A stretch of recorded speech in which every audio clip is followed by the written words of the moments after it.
We're going to cover how to rig Toucan to get it ready to launch. And the first thing I like to do is I like to take the trailer lights off the back mast support. That way the lights reside in inside my car. So if somebody decides to take the trailer while I'm gone, they're going to go without lights. My thinking is that somebody's going to pull them over, hopefully the sheriff. Okay, so we'll get this out of the way, and I'll set it over here.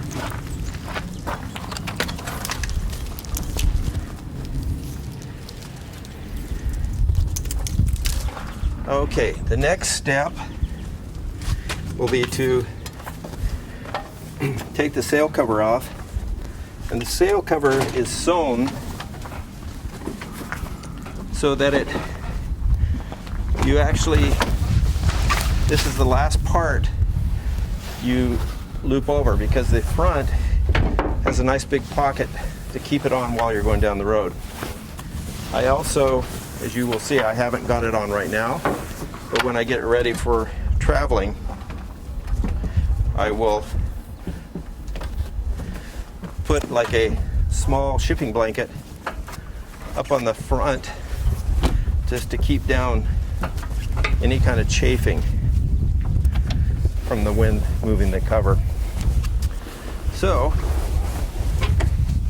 I'm gonna pop this on the car for right now, and the next thing I want to do is release the sail package from the mast.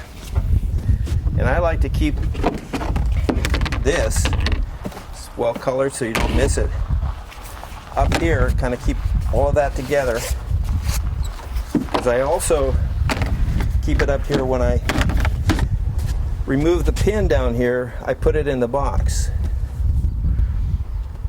Otherwise, and I've done this, if you put it down on the deck and you forget it, and you get home and you think, oh no, I forgot to put it back in and clamp it.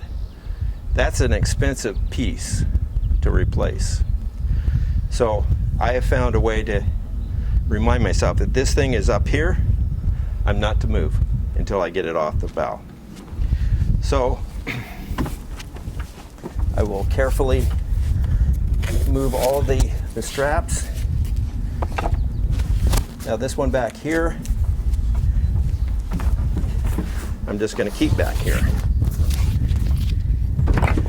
And now I'm going to get down and tighten up the boom stay to give extra support, or excuse me, the bob stay, in order to support the bowsprit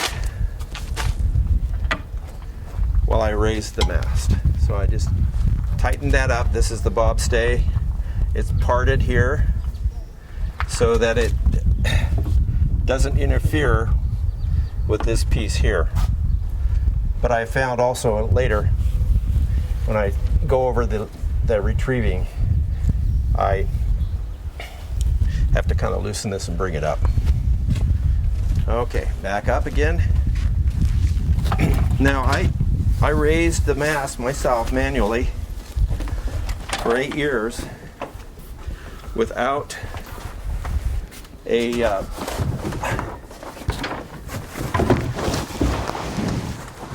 okay, there we go. Now I'm going to get all of the retainers off of the rest of the lines, so we're free to go. So once again, I manually lifted this myself with the forestay through an extra long line. As I lifted, I just kept the tension so I didn't lose control of it, and I raised it. Well, after my back surgery, I came up with a gin pull, which is real easy. Your option. If you have an extra person, it goes a little bit faster without the gin pull, but I really like the fact that you don't have to kill yourself getting it up.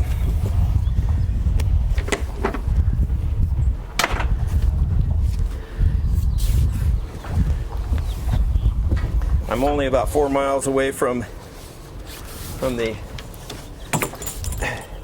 launch, so oftentimes I get the thing strapped on and I just let the lines dangle, because usually I've sailed longer than I should have, and it's getting dark. Okay, so here we are. Very simple gin pull. I haven't taken it any farther than this. You might want to maybe improve on it, but it works. So I decided, what the heck. The only piece that I probably would change is this piece here, because sometimes it doesn't retain that line and it jumps out, so I have to redo it. But it works. Okay, so I'm gonna go get the rest of the gin pull.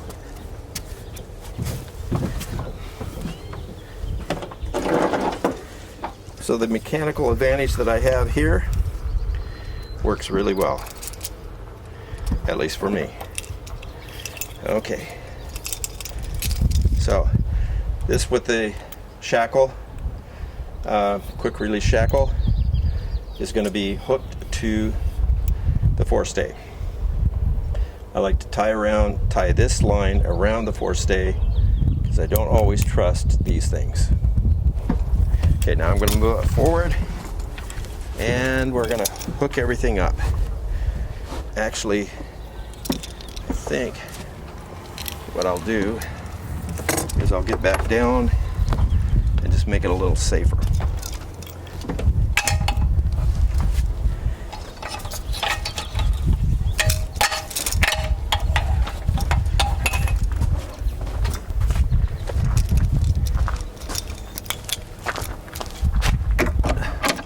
Usually I get stupid and try to do it from up there. If I have somebody down here kind of eyeballing it, I have them do this. Okay, that's enough. Then I bring this up, let out some line.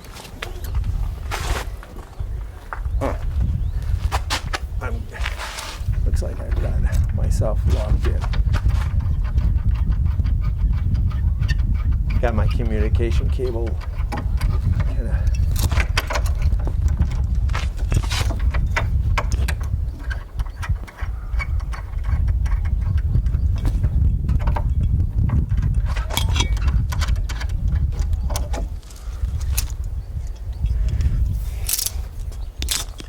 The advantage of doing this without having communication cables around you really helps speed things up. I'm trying to focus on my line and this other line. Okay, that should be enough. Okay, here we go.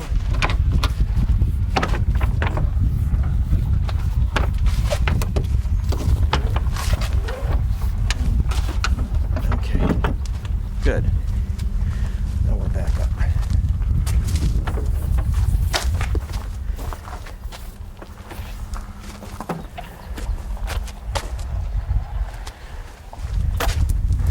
This normally goes a little bit faster because I'm anxious to get into the wind and enjoy my day, but it's been a while since I've done this, so this is good. Okay, now here is the, I'm sorry, I said the forestay hook it on. No, we don't. We hook it on the jib halyard. Do I? No. Do I? Yes, I do. Okay. Okay. here we go. This is your forestay. And saw shackle goes through the thimble, and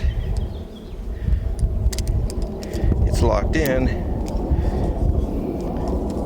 And I have this little paracord that I use as a safety. And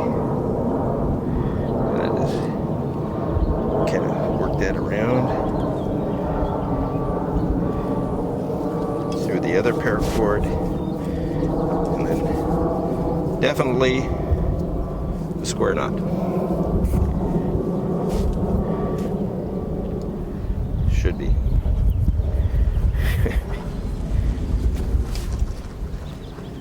Okay, there we go.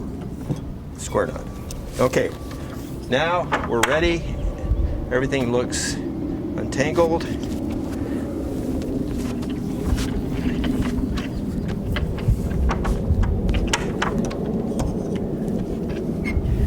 Okay, before I lift it, I'm going to pull this pin, little keeper out, put in here, put the washer in here, run it out, and because I'm going to put it in another way, I'm going to keep this down here.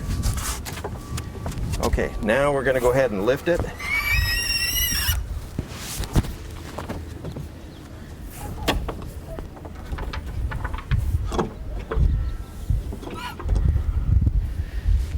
Okay, something is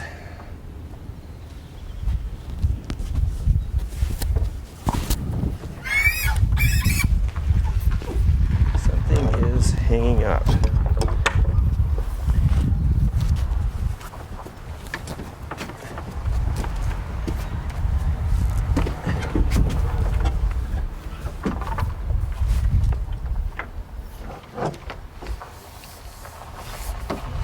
Oh, I know.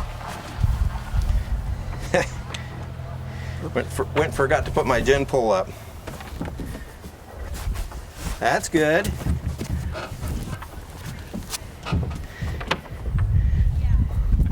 By the way, this is not a dress rehearsal. So that was good. So now you know why the gin pole, you experienced the importance of the gin pole. So obviously you can't reach that. So you bring her down, and you notice that little gray pipe. I'll explain why that's important here. When you're changing tacks, the jib comes around, and if you don't have that, it'll hang up on your forestay. This one, it rolls and it slides so you don't have friction. Okay, so now you just keep paying out line.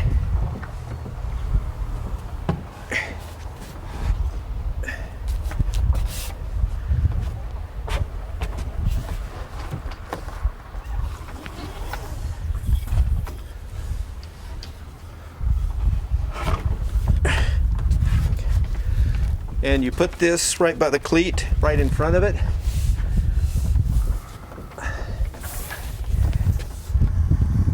Okay, straight up and down. Now we're going to see something go up a lot easier now.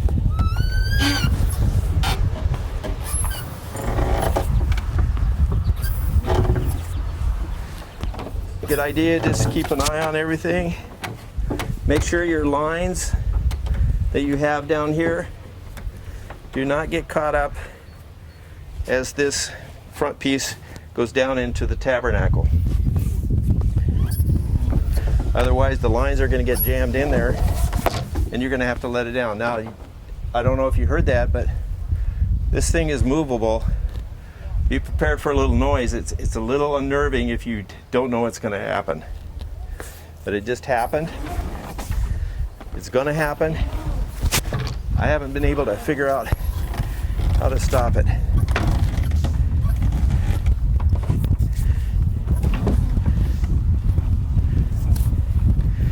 Okay, now depending on whether the boat is on a sloped surface or this way is going to determine how much fun it is to get it in or get it out. So the angle of the boat is going to either help you one way and it's going to hinder you the other way. Sometimes it's just a matter of putting, it's working right now for us. Okay, the pin is in. I can let this go.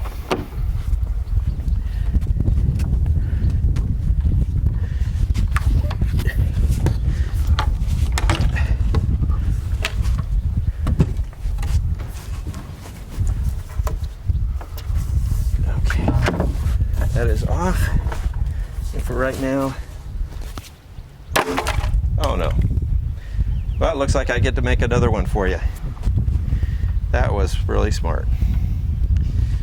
Okay, so the next thing I need to get down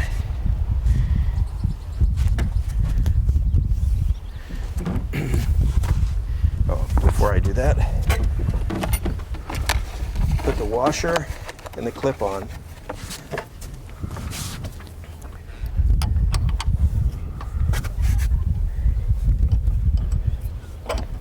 Okay, now we're locked in.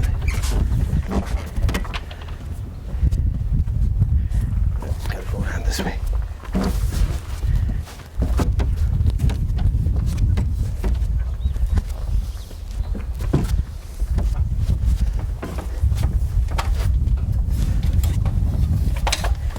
Okay.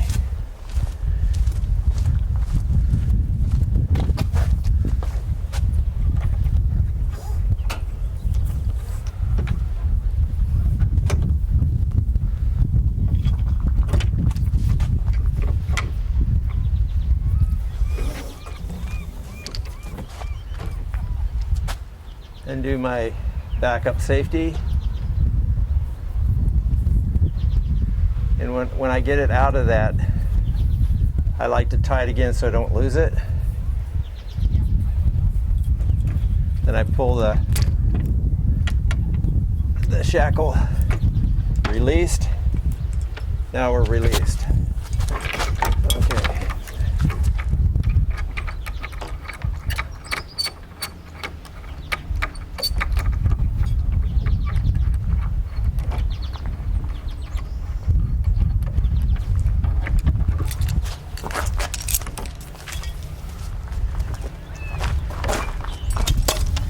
Wonder how that's going to work. Going down. Oh, I know. I will, because I need to fix that, I will go ahead and show you how, because my back is okay now, how I bring it down manually. So you can just reverse it. Okay. So that, I guess that was a good positive thing to happen. Okay, so now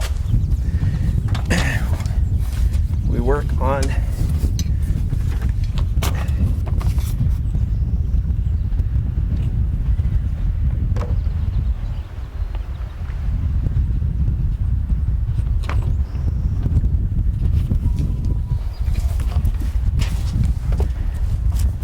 getting the forestay tightened, and the front iPad is for the jib, and this is for the stay. So this is kind of the old way of doing it without the turnbuckle. So much nicer. Couple loops through, tighten it, bam. Couple half hitches. Okay, so you know this looks pretty ratty, but you know what I usually do is a whole bunch of them up here, so it takes it up, just gets it out of the way, kind of dresses it up a little bit. So as the jib comes around, this kind of rolls. Sometimes it will hang up on this. Just pull it back and bring it back around. It's this was a huge lifesaver. Okay, so the next thing start sorting out your lines. This is part of my lazy jack. It comes up through this Dyneema mast attachment, comes up through the middle, and I just kind of get it up, put it in this cleat, this jam cleat. This is what I call the saddle. Okay, this is half of the lazy jack system. So it works out really well. Okay, now, okay, we can go around that.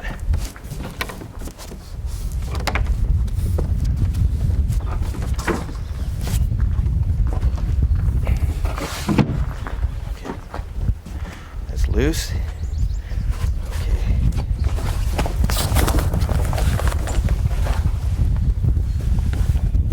Okay, this is the second part of the lazy jack system. And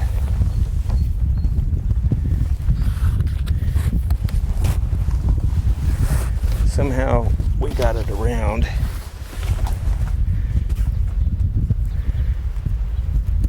In this process of trying to figure this out.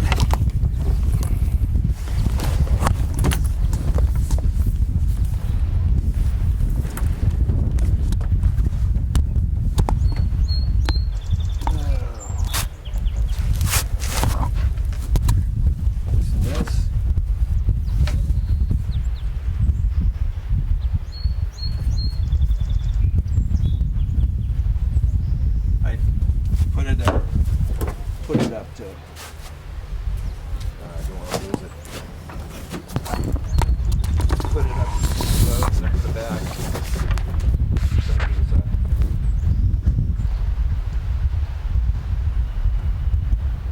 Don't want to lose it up there. I'm going to have to lower the mast. In a way, this is good. My microphone again.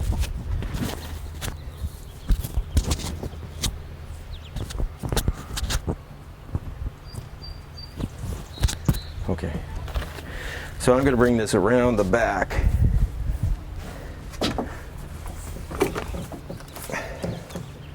Oh, wonderful.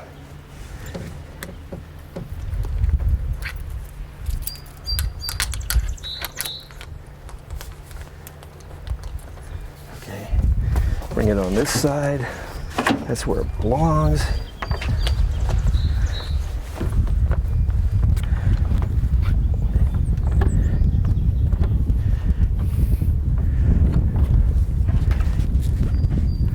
Okay, so the first one, which is tied off permanently, or the fixed end, is on the port side, and then the adjustable side of the lazy jack is excuse me, the fixed end is on the starboard side. The port side is the adjustable side.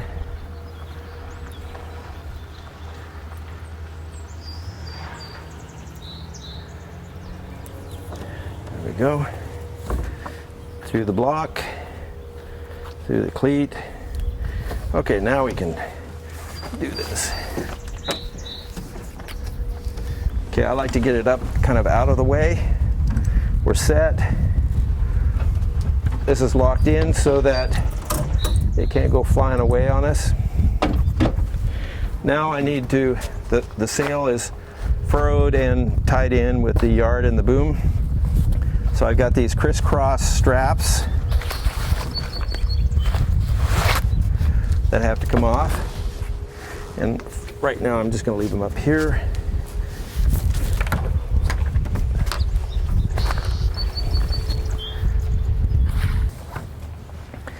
I like to raise and lower the sail just so that I kind of get an idea of where everything is and make sure nothing's tangled up.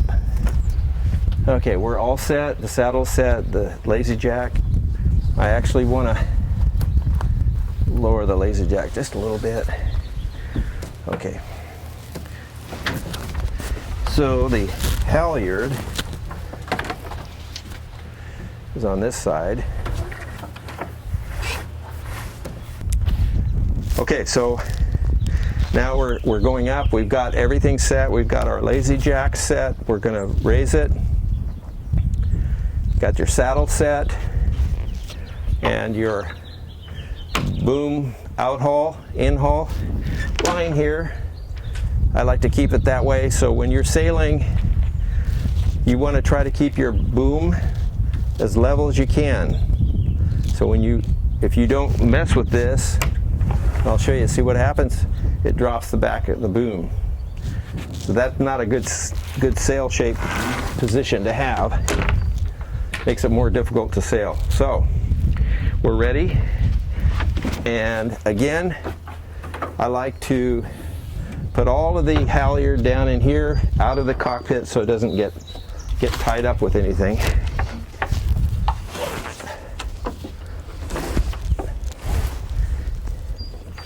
You know, you can go up as fast as you want.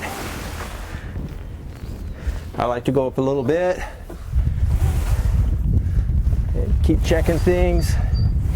Now here's where you might want to, we have full length battens. If they get on this side of the lazy jack, it's going to hang up. You got to make sure that they're on the inside as you go up. This is a good idea to keep an eye on that.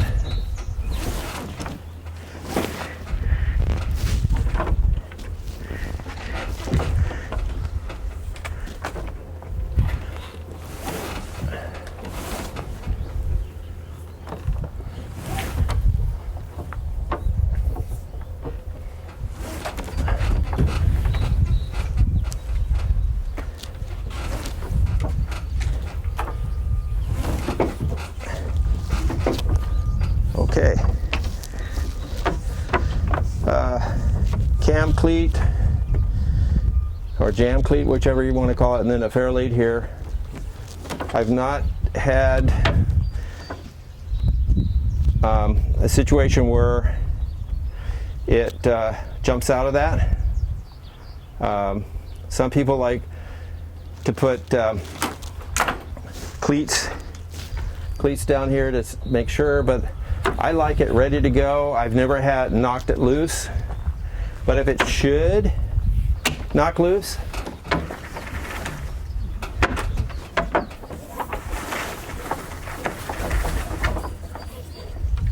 that's basically what happens. Oh, I see. We got a little bit of a twist up there. That's why she's not coming down. Something I need to take care of once I get down. But if you can see the top there, that's not good. That's going to hang everything up. In lowering the sail, I like to keep the saddle up there of the lazy jack just about that loop, and I keep this when I'm sailing. I try to keep the lazy jack loose so it doesn't affect the sail shape. And when lowering it, it's just lift up, and basically she just starts rolling back down.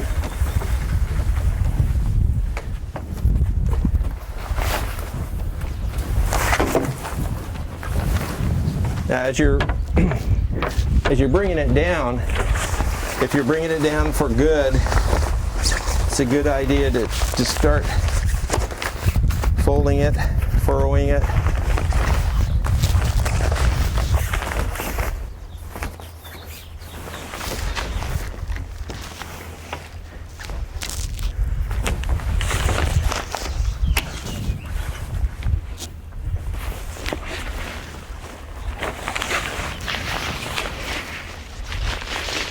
So I'm controlling it so I can get it down. I'm hanging onto this. Many times when you're coming in, you can just let the halyard go, and it, for some reason, just comes right down. The lazy jacks go between this, what I call the track. There's this line here, goes from fore to aft on both sides, and the lazy jack goes through that. And in moving the lazy jack around, I see why it's kind of not working so well, because when I got this, what I thought was tangled, for some reason it wasn't tangled. It just kind of caught me by surprise. So here, the port side wasn't between the yard and this line, so you have to make sure that if you ever take the lazy jack off, you make sure you put the lazy jack between what I call the rail and the yard. That way she'll track for you. When you put the lazy jack adjustment line in, put a figure 8 in so it won't go on you. Okay, so I can bring this up now, which I will in a minute, and then I can crisscross the rainbow straps. Okay, so I've got the lazy jack system squared away. It's tied off. You can put a cleat on the end if you don't like this particular system. We have we have here, this is the first reef row. This line is the second, and over here, the first is closest to the companion hatch. This is first of all, this is your boom downhaul. See how it straightens out the boom? Really nice. Okay, and then this is your first reef. So if you're going to reef, all you need to do is lower your halyard, and you can actually do it with two hands and reef at the same time. So, and I'm doing that right now. Obviously you want to do this going into the wind. Now here's one thing that I really like about this reefing thing. You got a hook on this side, a bungee on that side. Okay, I bring it around, grab if I can find it.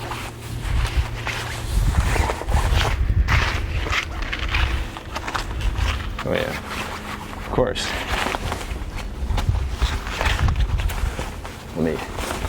There we go. Okay. I bring it around, grab it, and usually it goes a lot faster for me than this, of course. I bring it around and hook it, and then I do the next one. I do not put it around the boom, I put it around the bottom of the sail. Boom. And you just keep going up. Now, if you can't go forward, at least get as far as you can. You can push back the companion hatch and climb in on what I call my little catwalk, or the top of the centerboard cap. You can get everything but the very first one. Don't go up if you don't have somebody else in the boat, and you've got to make sure you're heading into the wind so you don't have any pressure on the sail. Second one is the same way. If you have a question, I like to go for number 2. Forget number 1, but if you want, you can at least get a couple number 1s locked in. Bring down number 2, lock it in. If it's too much, you can let out number 2. Again, the location is that the Jiffy reef line for number 1 is close as the companion. The outboard one is for number 2. This is the downhaul. This is the downhaul for your yard, and since it actually could technically be removed if you want, Since I went with my new mast, my new halyard raising system, I haven't used this at all. This is your halyard. So I'm going to release this, and it's real fast to do. Always, you know, you've heard reef when you think you might be getting close, but don't wait until you need it. It makes it really difficult. So, in coming down,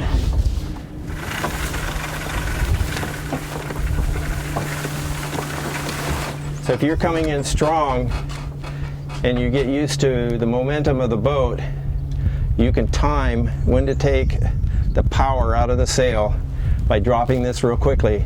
You don't have to worry about where it's going to go because you've got that rail and the lazy jacks going between that. So it's going to center it. The cool thing about that is that it allows you to do this quickly, and this yard is not a club anymore. Before I had this, and I had 4 lazy jacks on one side and 4 on the other side, that yard was like a club going up and coming down. So this really tamed it down. I think you'll really like it. Real simple, one line fixed, the other line comes down through a block and cleat it off. It allows you to raise and lower. While we have this up,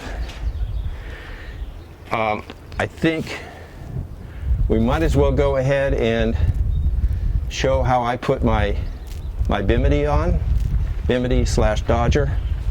I like to go up as high as I can.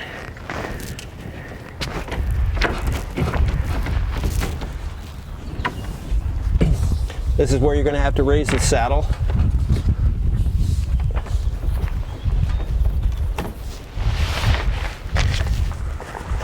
And you gotta relax the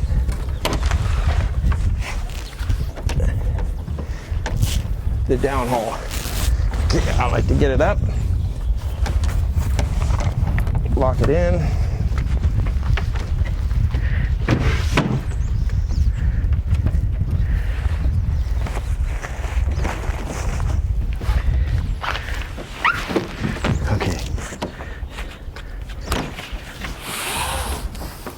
And get it up.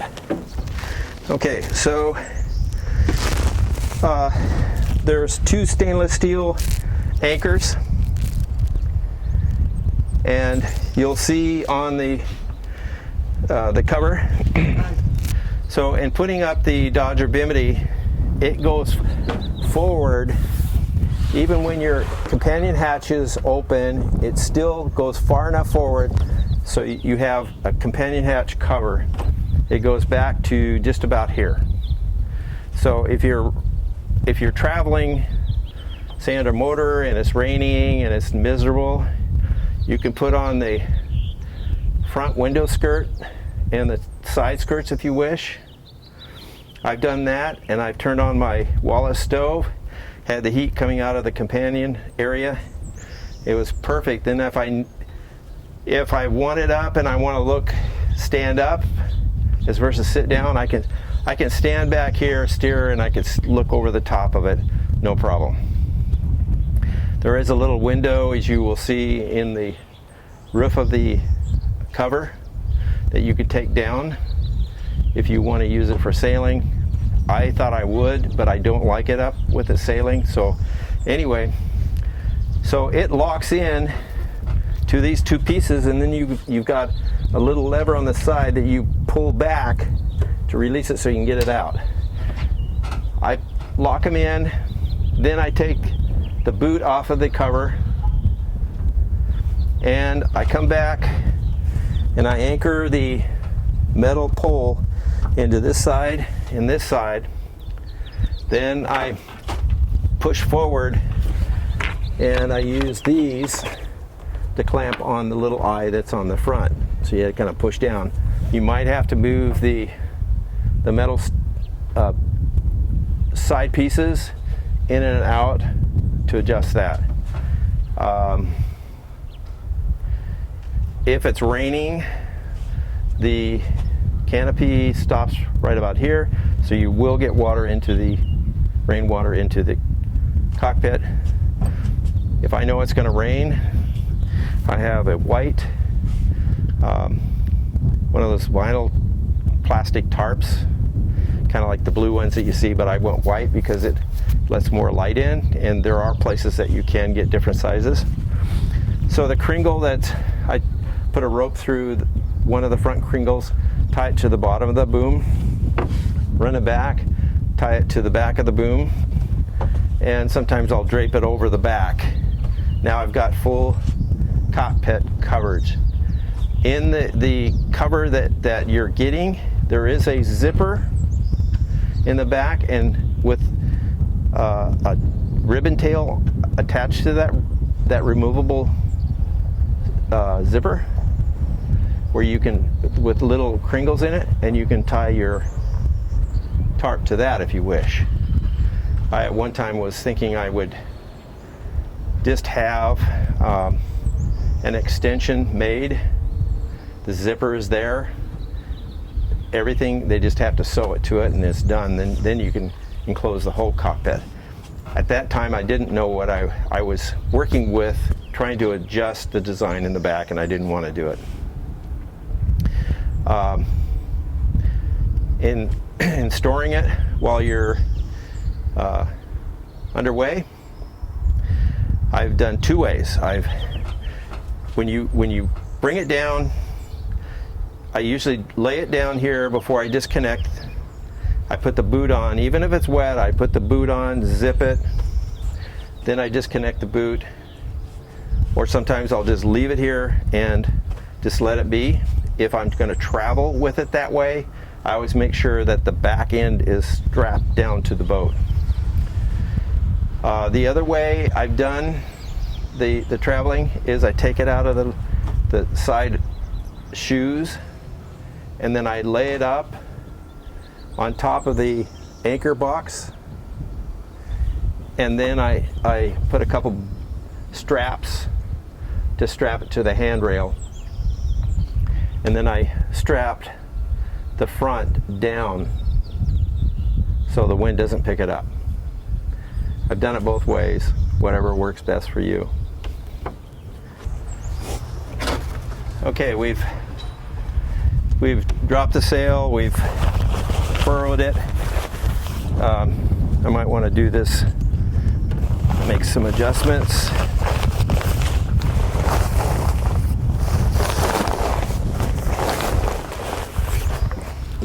Okay, I like to start from the back side, and on the boom, I put the rainbow strap up, kind of equal length, and then I take the one and go to the other side. Now I've got a crossing, so I bring that side up,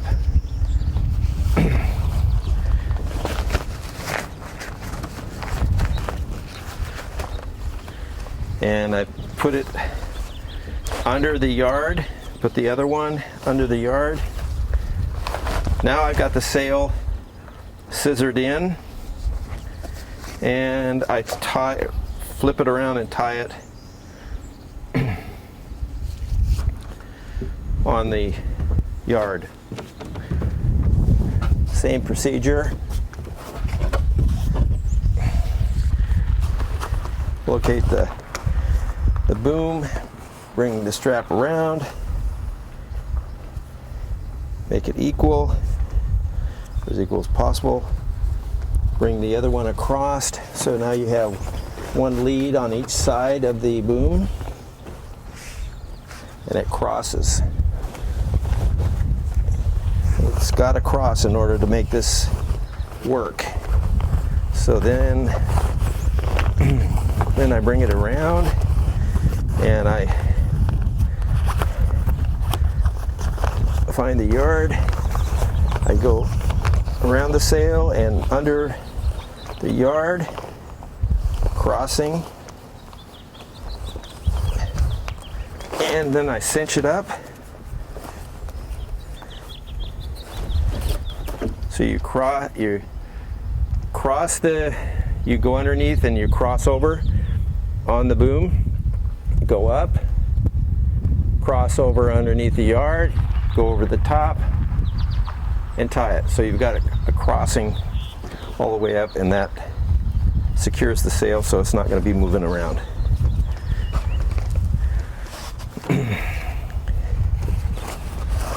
I found this to be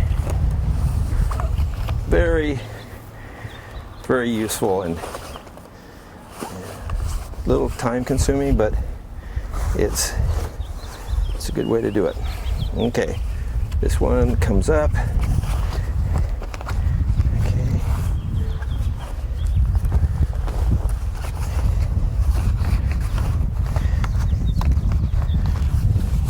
And this one's got to go around and come up.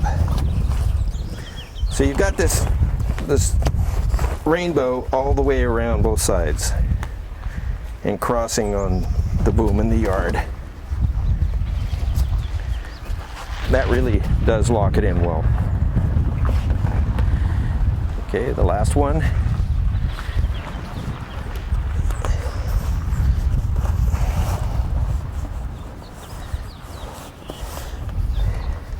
After a couple sails, you get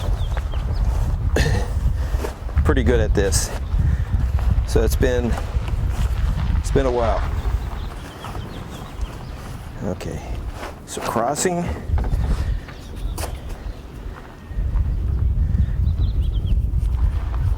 Okay, you're set. So now I like to take the saddle.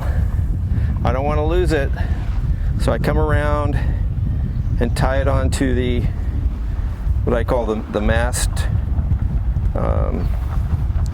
Don't really have a name for it, but it's the Dyneema soft shackle that I use to go around the mast because it's nice and slippery, very strong. So I tie that to this. Again, when you get it, you're getting ready to raise, you want to make sure you run it up through the center, because this halyard is going to pull this up, and you don't want it. You want it in the center so it does not get locked up. I've had it out here, and lo and behold, when it hits here, that's as far as it's going. So again, keep it in the center of that. I don't know. We'll call it the donut. There you go.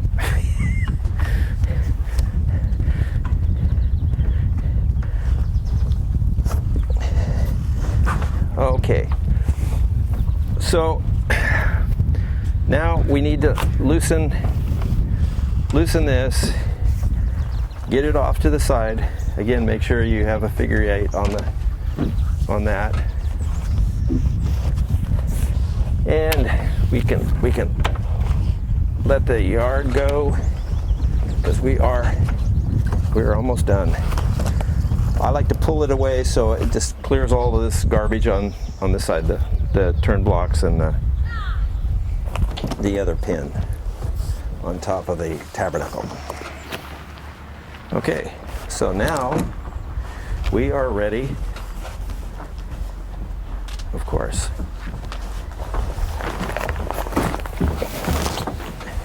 Normally you don't have to do this unless you have one of these cables on you. Okay, so now comes the jib. And this can get a little tricky.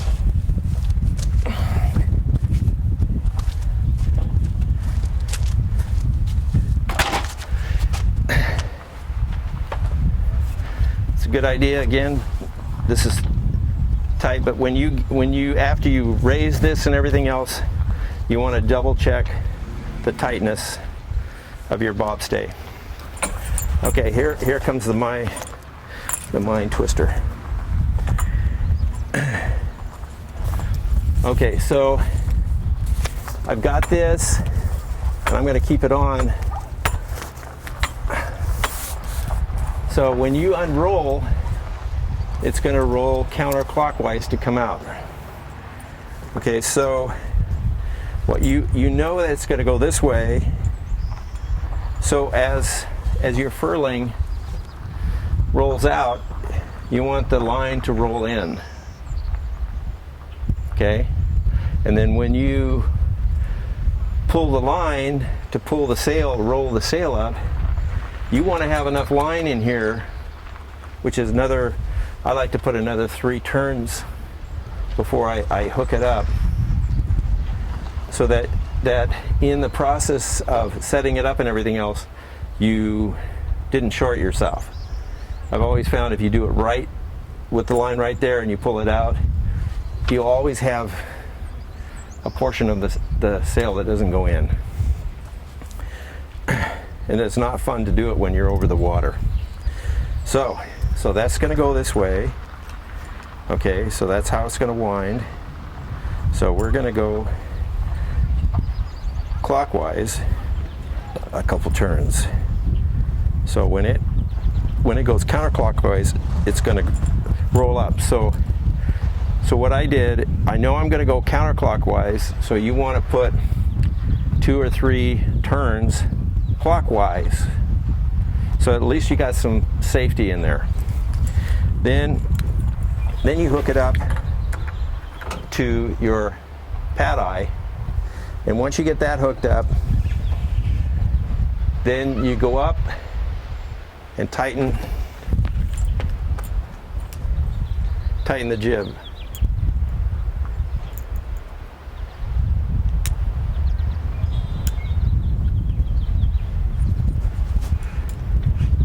It's always a good idea to do this over pavement.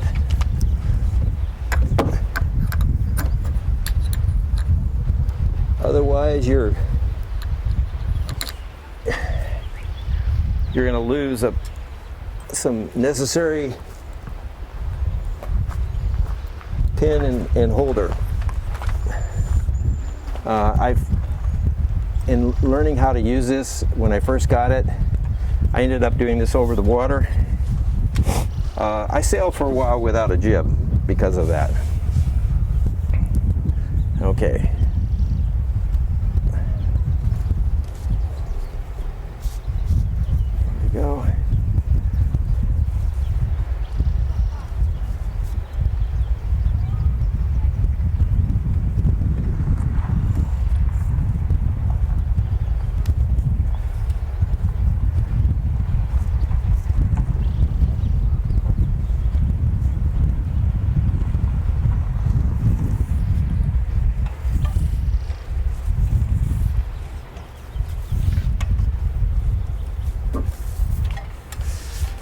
Okay,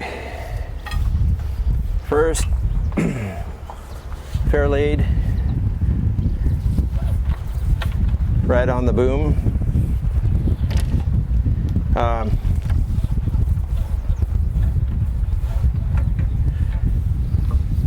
This stainless steel extension was one that I had made up. That way it would raise the bottom of the jib, the foot of the jib, so I could see underneath it. Otherwise, when it was down here, it was blocking my view. So if you look at other fairleads, you probably won't see that. Okay, so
Okay, this is the furling line. We've got another fair lead right here,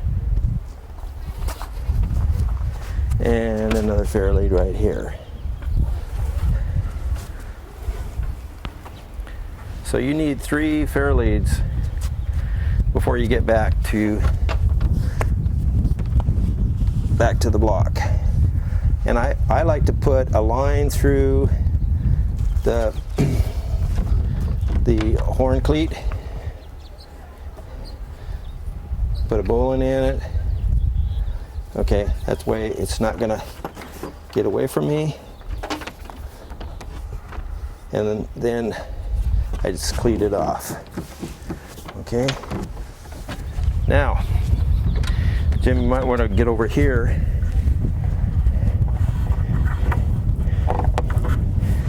It's real hard to put tension on that.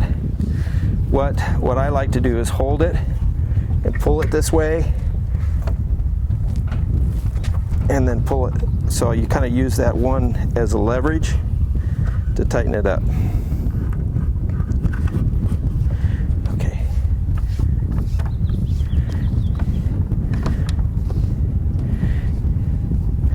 I like to clean up your lines. Okay, this is where I like to put a little more tension on it. So I will step on that. Okay. Now she's nice and tight. Okay.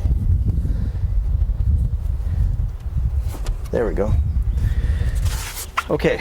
Now I can take my retainer off.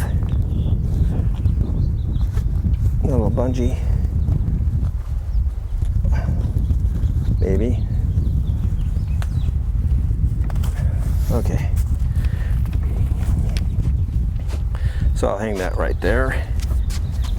Hey, I got 2 pad eyes. This was the original connection for the jib block, but I found that by moving it forward, I got a better purchase on the jib. You can play around with it. That's why there's 2 here. I have in some cases gone up and moved it just to see what happens. I still like this forward position, but you know, it just depends on what you want. Cool thing is that you've got a lot of adjustments on this thing. Okay, so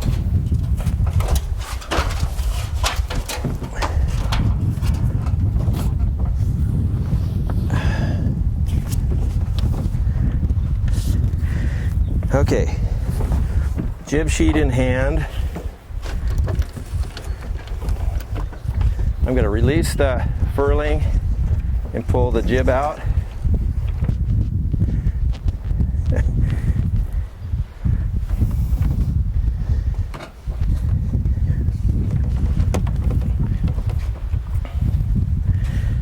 If you're going to continue sailing, you don't need to do this because your furling line will keep it in that position. If it's not tight enough for you, then yeah, you got to undo that and put some more loops around the opposite direction. Okay, this works. So, okay, now we're secure. So then it's a matter of getting your lines up. You're getting ready to call it a day.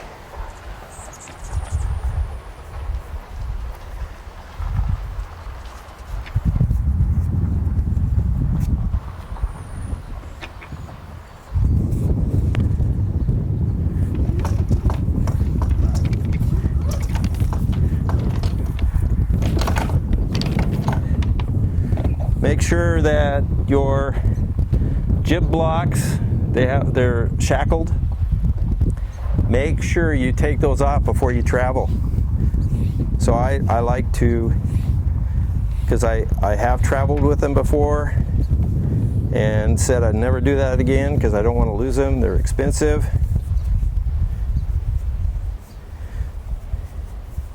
When you get this far, you're finished with securing the jib, ready to drop.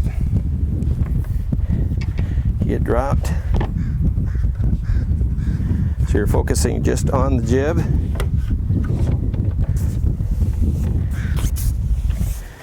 Okay, you don't need to go all the way because it's going to go down with it.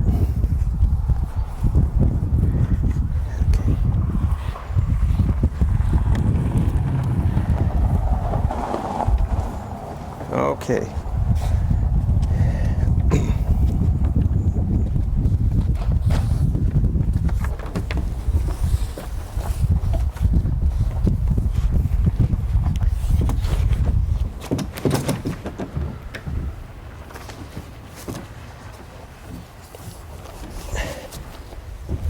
Of course.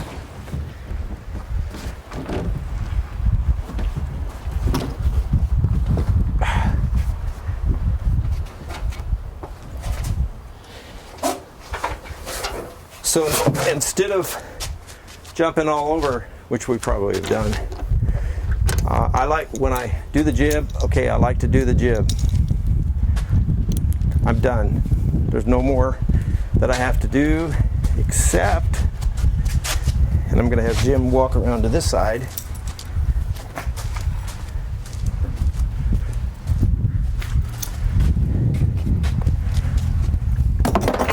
We still have the furling line. Cool thing about bullens, they're easy to knock out. Okay. Again, we're still focused on the jib. We're getting ready to trail now. When I get this done, then I'm going to go over launching and retrieving. Make sure you get it all of the lines out of the fairleads.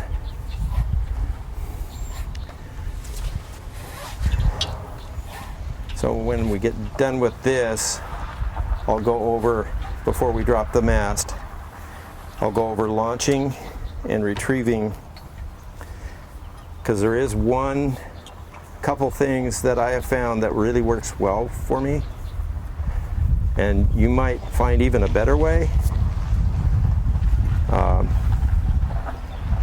So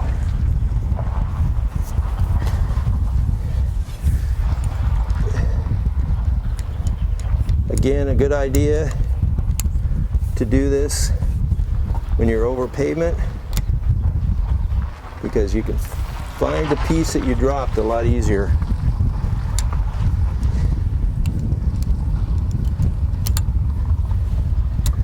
I've tried other pins, but I really like this one because I know it's not going to go anywhere. I've tried fast release ones and I've never really felt comfortable with them. You might feel differently. Okay, the jib is done. All we need to do now is take the pin out, drop the mast, and then tie the bundle to the mast. So we're going to drop the mast the manual way that I used to do it, to show you it's possible to do it either way. Okay, so in terms of launching, this is real important, otherwise it's going to get caught up. I like to give slack, bring this up to here, bring this here. So what that does is it takes this bobstay out of this area. Okay, bow line, stern line.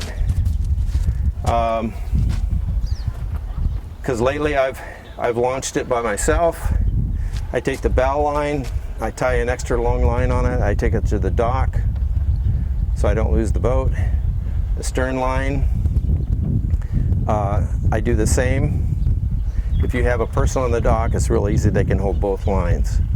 Then what I like to do is, this is a 2-speed clutch. You know, just play around with it. You'll see right now I've got it set so it's real easy. So a lot of turns to get a little bit in. It's kind of like a 10-speed bike. So I take the towing safety chain off, and I actually put that, I loosen it, I leave this part down on the trailer, I take the chain part and I put it in the car. I loosen this enough to take this out of the bow hook.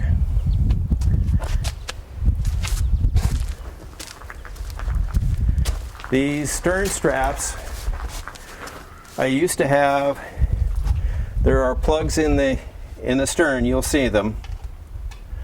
And trailering, you would take those plugs out and then run a rope down that had a knot on it. You take the straps and crisscross them underneath, tie a bowline to make an eye in both of the lines, and you hook the strap to one of the lines, crosses over there, this one crosses there. So it catches the boat at a low angle. What I found was it increased my hooking to the trailer by about 10 to 15 minutes. And also going down the road, sometimes it could still move back and forth. And if you go over a nice big bump, it could move the boat closer to the plastic fender and bend it.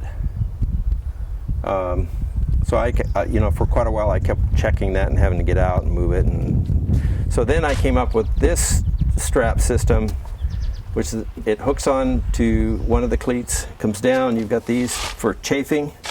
This one goes down and across to the other side. The other one goes down and across to the other side. So after you put your rudder on, you go to the back here, you take these straps off. Now you're ready to go. When you put your rudder on, I like to have like a shipping blanket or something down there, because usually you're on concrete, so that you can line it up and get this in. You have your downhaul line on the starboard side. This cleat is a quick release. So if your rudder hits something, it releases and the line drops out, and so you don't have huge damage to your rudder or complete replacement. On this side, you've got your uphaul, you've got a fair lead on this side. Line goes up through this fair lead, goes into this fair lead, and goes on the cleat. So you want to raise the rudder. It's on the port side. It goes through here, and through your cleat. This pulley right here represents the old main sheet control line location. I don't use it anymore. I have used it for anchor line, but it's just a whole lot. You know, I mean, it's whatever you want to do. Okay, so I take this off and put your motor on, your rudder, your motor. Keep in mind you've got and maybe Jim, you can catch this on the side. This is a Garlic, really expensive little sucker. You got this piece right here, this bar, you got to take it down so you can raise and lower it. This one here is meant for traveling with the motor. So it's going to stay there, it's going to lock in. If I'm down at the harbor 4 miles away, I usually leave the motor on, I put my travel strap on, come home, hook the water on, flush it while it's still on here, take the motor off, put it on my motor stand, which you're going to get, and But if you're traveling more than, say, 3-4 miles, just take your motor off and put it in the back, or put it down in the cockpit in some kind of corral, so it can stay in the position it's supposed to stay in. There, you'll see in the manual, it's either upright on this side, or you can lay it down on one side. You can't lay it down on the other side. It has something to do with the oil going into the cylinders and screwing everything up. Okay, so we talked about getting it ready. You want to take the straps off, you want to put your centerboard on, you want to put your motor on. You're done back here. Plus you want to take out your mast. This is a mast support crotch system. It just goes into side units. I'll put a piece of tape on it, so that you want to have that tape facing towards the bow. Otherwise, if you reverse it, you're not going to be able to hang your taillights on this. I know, I found out the hard way once. Then on the bow, now this is the last very thing you want to do, because you're ready to go. You've raised, lowered your sail. You've set up your furrowing system. You've moved the jib in and out, so now you know everything is untangled. It's ready to go. You don't have to deal with that fussy stuff out on the water. This is the very last thing you do. Take off your safety chain, release the tension, take your strap hook off of the bow hook. You got your bow and stern lines on. You either have somebody hanging onto it, or you have extra line so you can tie it off. I like to go in the water just for, I don't know, 20 seconds. So now I got things kind of wetted. Then I come back out. Then I go back in and stop real quickly. And it just slides right off.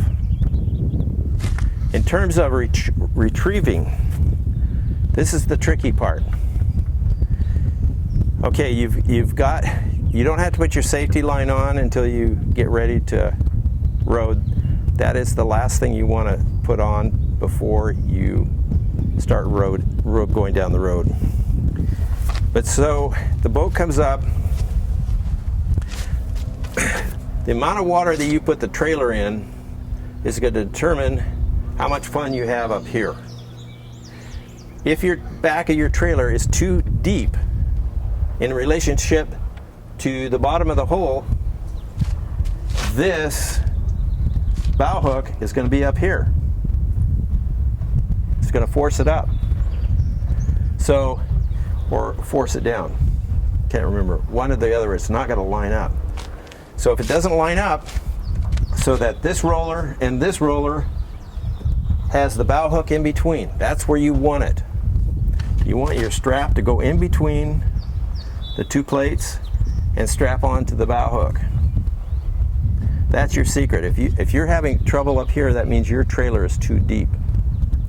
Get in the car, pull it forward, run the boat out, run it back in.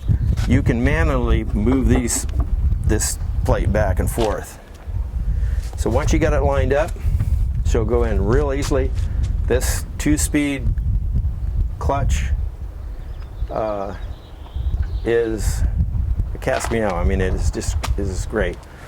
These guide boards are great, and you want about 1.5 inches on both sides from the fender. If for some reason it's a little off, you can kind of take your fanny or body and kind of move the backside. I sometimes have had a 2x4 about this length, and I put a heavy pad here, and I put it down here. Be gentle, because this is the chine. Don't force it, just kind of nudge it a little bit. I've gotten it down now to where I don't have to mess with that. It just wants to do it for me. Okay, so again,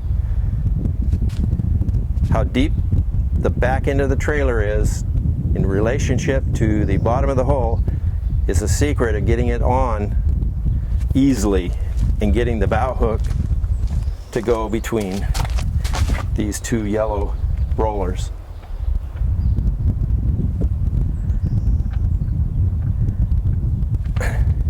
I don't think you'll have as much trouble as I had when I first got the boat. It took me 45 minutes to get it on the trailer, and I was totally wet up to my chest. Forgot to take my wallet out. Thankfully, the phone was in the car, and I had a pair of sweats in the boat. So, yeah, that's when I changed the configurement of the bunk system.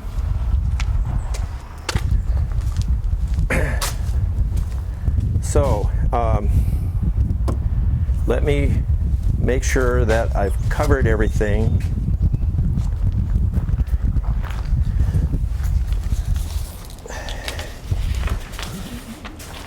Okay, we covered, the only thing we have to do now is to lower the mast and secure it. We did not remove the scissor mast support, but we did remove the taillights. We raise and lower the main sail adjustments. Oh, compass. The kind of compass I have, it's a real cool one. It's trailering boats don't like, or compasses do not like to ride in boats on trailers down the road. You can damage the pin system that holds the compass. There's a bunch of other terms. So they're expensive to replace, and I've already had to replace one, and that's how I found out. So the system I went and got was such that the other one would have been real difficult to get the ball out. But all you have to do is unscrew the face plate, pull the ball out, put it in a soft bag or something, put it in your car. Do not let it ride on the boat while you're traveling. Even if it's 4 miles, it has to come out. They're real expensive to repair. So when the boat is traveling, what I do is I take the ball out. I have like an old cottage cheese lid that I cut out so I can put in that hole and screw it in, so that keeps critters or rain or whatever might go in there while it's traveling out of the boat. So you'll see there'll be like a little piece of plastic there. All you need to do is unscrew the trim or the ring, take the plastic out, put it in the bag, grab the compass and put it in, and you're good to go. On this particular one, I have not adjusted the compass or tested the compass after I put the battery in for the Wallace stove. So you might want to double check on your compass reading to make sure it is right on.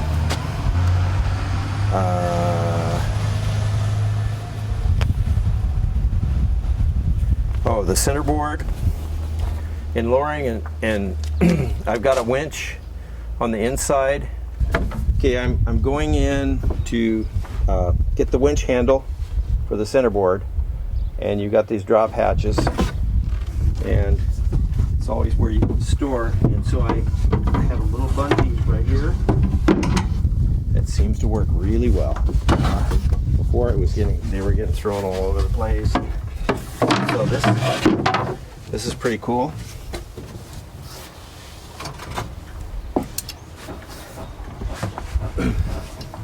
Keep this under lock and key.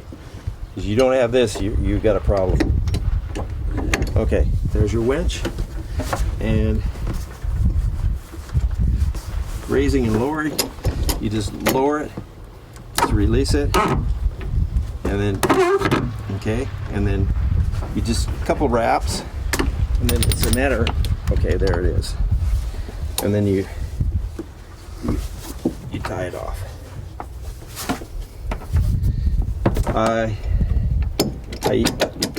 I used to keep it in here, but I mean, you can if you want, because having that out, if you fall, that could be really painful. But that's, and the winch handle is in here.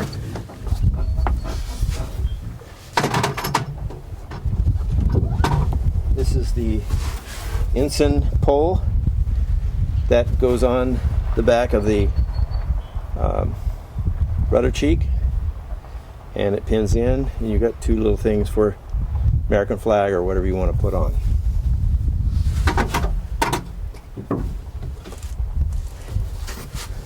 Okay. Keeping the main sheet line. I'm going to use this on the other boat, but this is a rubber, heavy-duty rubber bucket that's got a stout handle, so if you ever need to grab some water or something, you can tie a line on it and go on.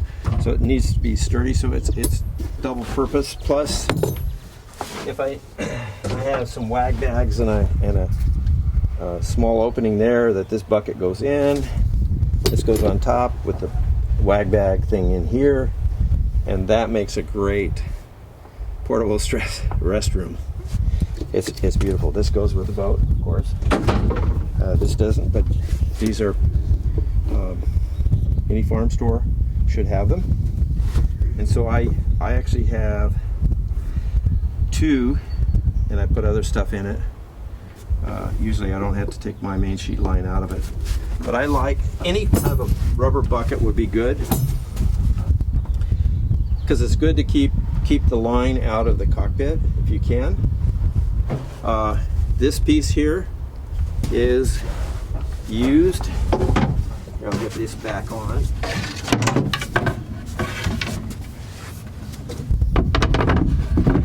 Oh, and when I have electrical stuff, I just put it through here, and the cord, the single line cord,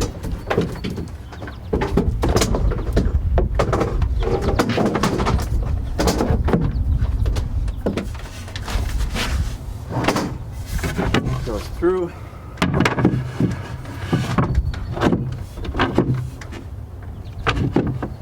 There. So I can lock her up. I've got one for the turbocharged battery system, and I don't know if you can see it, but this is the one that I got because it keeps the battery charged and it monitors it. So these kind of batteries, typically if you don't charge them, don't use them, they will lose charge. And you want to keep them topped, so that what it does is it increases the life of the battery. If in your area you have a lot of freezing, I would take the battery out and put it in some place where it doesn't freeze and have the charger on it. What it does is it gives you like 3 extra years on the battery. So definitely. Then in my area I have this, plus I have one of those little round units that I got from West Marine.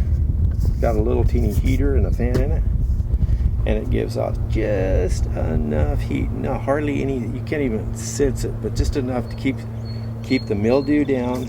And I keep my cushions in here, and I open up the boat after sitting in the winter. No musty smell. Cushions are just great. So that's something you might want to consider.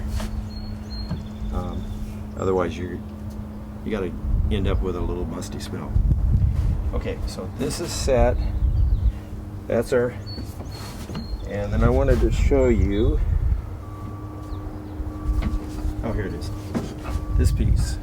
This piece helps open up, grabs these, and so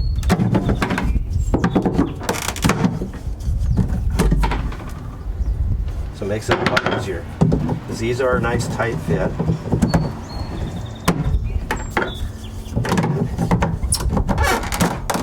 And it closes. This is real important. This is for the bimini when you use the side curtains, and from the outside what it does, it allows, because the side curtains, the vinyl naturally shrinks, so you have to really stretch it. So you're gonna have to play with figuring out. What I found is you got to zip it in and then pull it down. So this helps get around the clip and get it down in, so you can snap it in.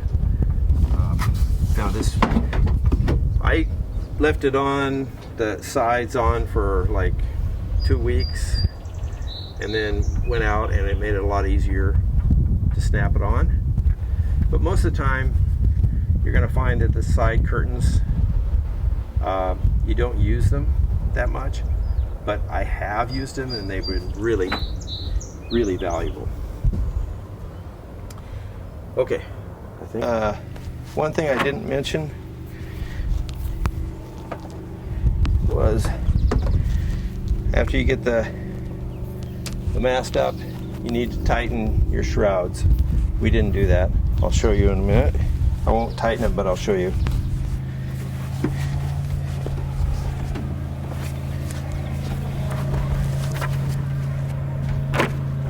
Okay,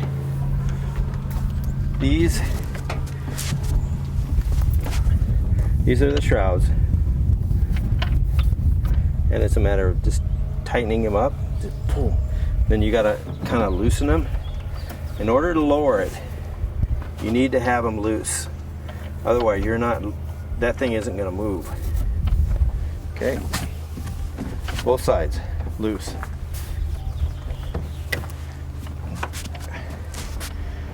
Okay, so take your core stay off.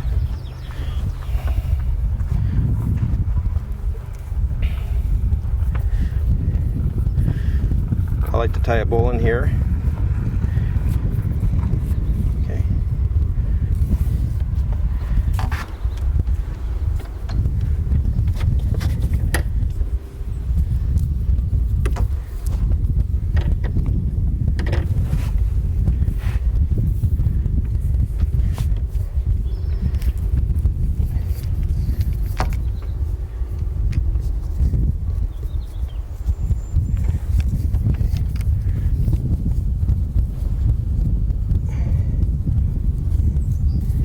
Okay, so what's going to happen is this is going to allow me to control the dropping of the mast. This is how I brought it up before, and this is how how I used to drop it before I came up with the gin pole that I'm going to have to fix. Okay, don't throw it on the ground like I just did. Okay, so what I want to do is I want to make sure I've got some tension.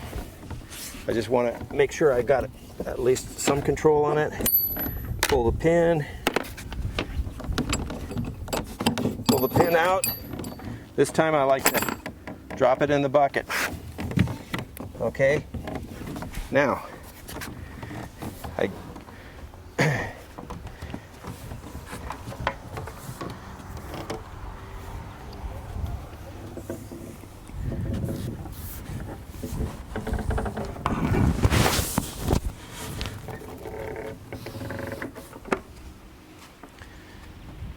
granted, it's a lot easier than the gin pole, taking it down, but At one time, my back could not do this. So I guess I'm getting younger.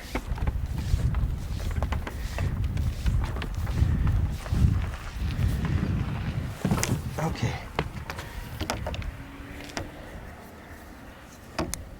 I'm going to disengage. And again, you can do that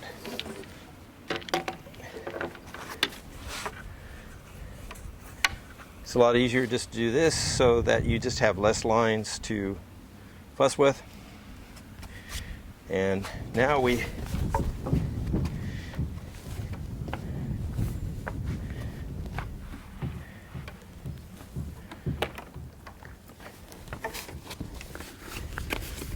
so I want to pick it up and I want to move it forward, making sure my lines are loose. All lines are loose, so I can move it. Okay. There we go. I got that part.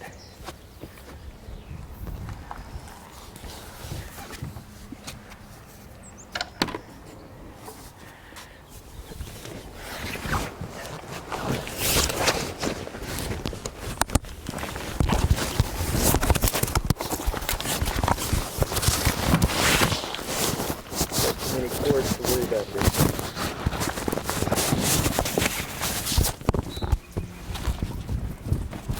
Never getting the bite of the line, right?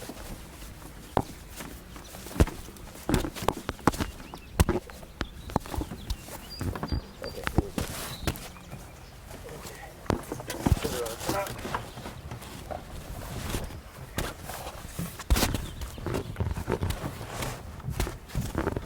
Now you gotta secure one of these ends, or you're going to fight it forever. Do you have the microphone on?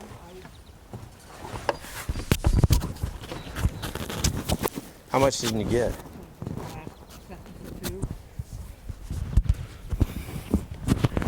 Okay, the one thing, after you get it up, you want to secure this end so it doesn't walk away on you while you're moving the other end. If you don't do it, you'll figure it out real quickly. Okay.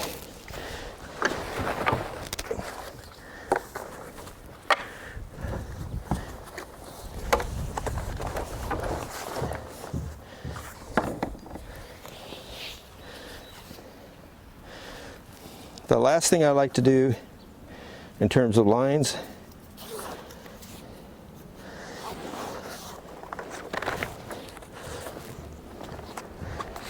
is to take the slack and the lines and bunging them to the... See, now here's where you can lose out on this pin thing.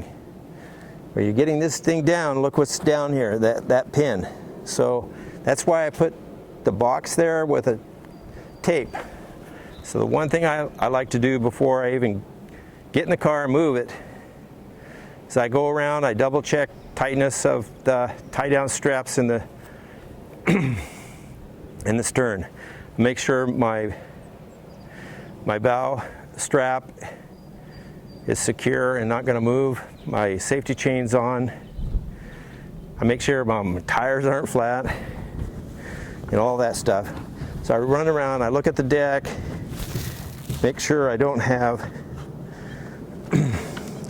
something that I left, like maybe a jib block, because I got distracted, which is pretty easy to do. You'll find that when you're putting this thing, people will want to come by and ask you a bunch of questions, which is major distract.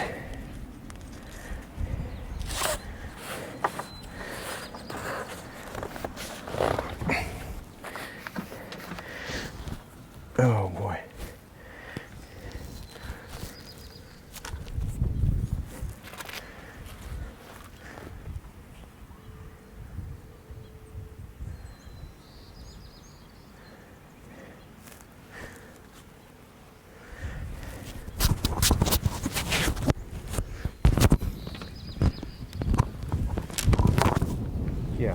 wireless would have been great.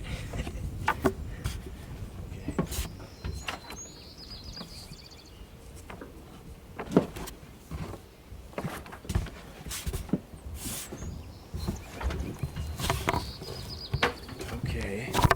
Can you still hear me?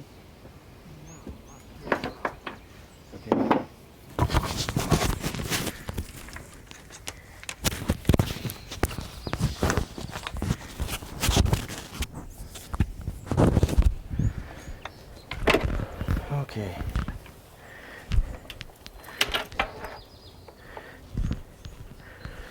Okay.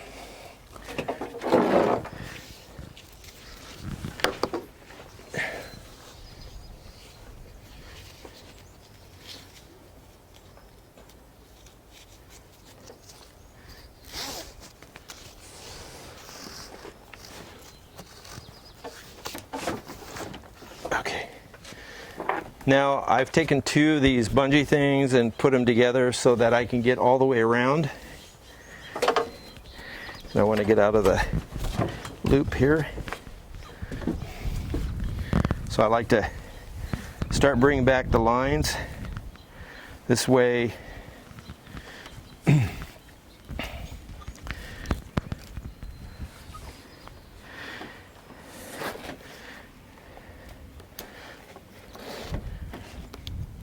the lines are not in the way. And,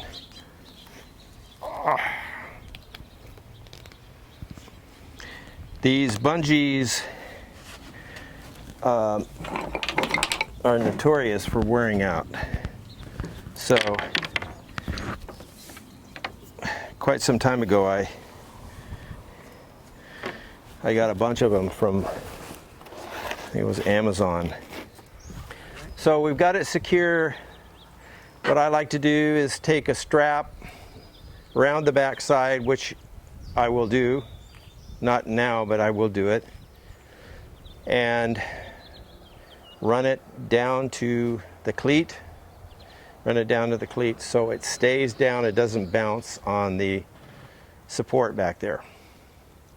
I also bring in the sheet so I don't have anything flying around. Then I always put like one of those black Harbor Freight blankets, the shorter, the smaller one, over the top of this, which I will do. And then you always start with the biggest pocket. That's a good way. If you throw it in the car and somebody brings it out and you're not quite sure and they unfolded it, just look at the thing, pick the biggest pocket, put the biggest pocket on the front, run it back, and roll it over the back side. And I will get down and kind of show you the clips that, oh, could you bring, this piece goes into the receiver.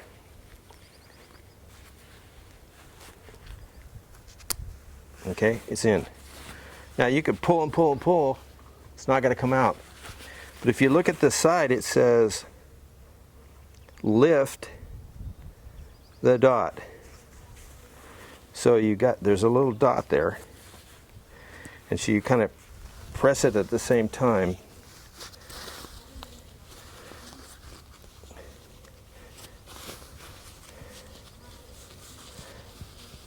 Yeah, there's a little dot right there. So you put your thumb on it and kind of lift it like that.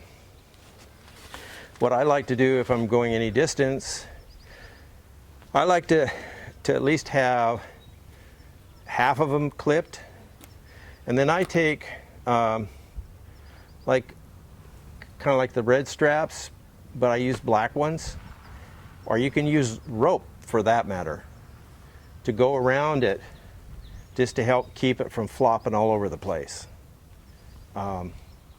It's a good cover for the road. Super. If you're not going very far, this is fine. This works. The only time that I use it is when I'm going over to someplace, like 3 to 4 hour drive, I'll put it on. If it's like 15 minutes or 30 minutes, I won't put it on. So I won't put it on now. I can't think of anything else that I want to cover. The bearings on here, you have a what they call a bearing buddy. So you can remove this cap, and there's a Zerk fitting here. You can pump more fluid into it. Okay. Once a year, I like to jack it up and loosen the lugs, put more grease on it, and that's what I'm going to have to do here, and then go back in, because over here salt water really helps seize things up. So you got to keep on top of that. This right here is the exhaust for the Wallace stove, and I will have the Wallace stove filled with fuel, and if somebody wants to use it on the transfer of the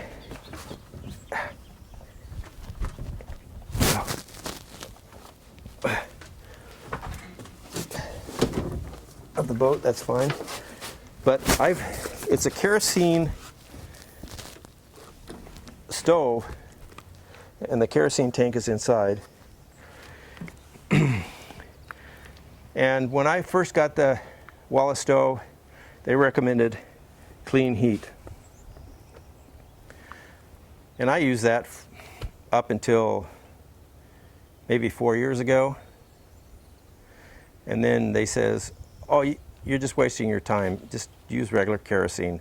Problem is, when you go to buy kerosene, there's no manufacture date or when they filled the 1 gallon container. So you could be buying 4 or 5 year old kerosene, which is garbage. So what I did is I sent in the Wallace stove because it was acting up. I went through a full maintenance thorough where they break it down, they clean it, and they go in and they replace a bunch of things. So everything is up to date. And I've gone back to clean heat. That's the one I had the best luck with. And when you use the Wallace stove, you've got 2 controls. You have the control panel, which puts power to the unit. So that one is on the right side of the battery. You'll see the panel. So you turn that on and a red light will come on. Then you push the start button and you keep it going until it starts. There's a solenoid. Sometimes it'll take a few seconds to get going. You'll hear a thump, thump, thump, thump. Starts up, then you can let go. Now when you're finished, the best thing to do is just flip the switch over on next to the stove in the off position. It will continue running. It'll turn off the solenoid to put fuel in the fuel chamber or the burn chamber, but it'll keep the fan going and keep everything going until it runs the fuel out of the reservoir that's in there. That way it keeps the wick from crystallizing. Then if you go on like a couple day, 3-4 day trip, even a day trip, it's a good idea when you get it back, you're cleaning the boat up, you're getting everything secured. It's a good idea to run the stove for at least 45 minutes to an hour to kind of get it really hot and to burn out all that stuff if you had short runs. Flip the switch off, let it continue running, burning everything out. When the fan and everything stops, that's when you go over to the control panel and flip the power away from the stove. It's that simple. It's cool. You want cook, the lid's up. If you want cabin heat, the lid goes down. After a certain point, the thermostat turns on the fan, and now you have dry cabin heat. It's wonderful. That's it. Hope you enjoy the boat.